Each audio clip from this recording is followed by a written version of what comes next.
আসসালামু আলাইকুম শিক্ষার্থী এবং পরীক্ষার্থী। দৈনন্দিন জীবনের কোনো ক্ষুদ্র একটা বস্তুর দৈর্ঘ্য অথবা ব্যাস নির্ণয় করার জন্য আমাদের একটি স্কেলের প্রয়োজন হয়। মিটার স্কেল 100 সেন্টিমিটার তথা 1 মিটার লম্বা যে কোনো পরিমাপক স্কেলকে মিটার স্কেল বলে। 1 ইঞ্চি ইকুয়াল টু হচ্ছে 2.54 সেন্টিমিটার।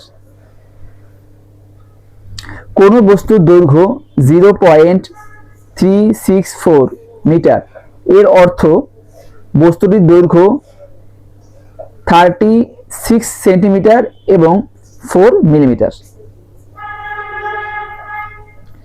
স্ক্রু গজের স্ক্রুটিকে 100 বার ঘুরালে এটি প্রধান স্কেলের 1 মিলিমিটার দূরত্ব অতিক্রম করে। একে বলা হচ্ছে স্ক্রু গজের pitch. Pitch equal to 0.01 millimetre. এই ছিল আজকে।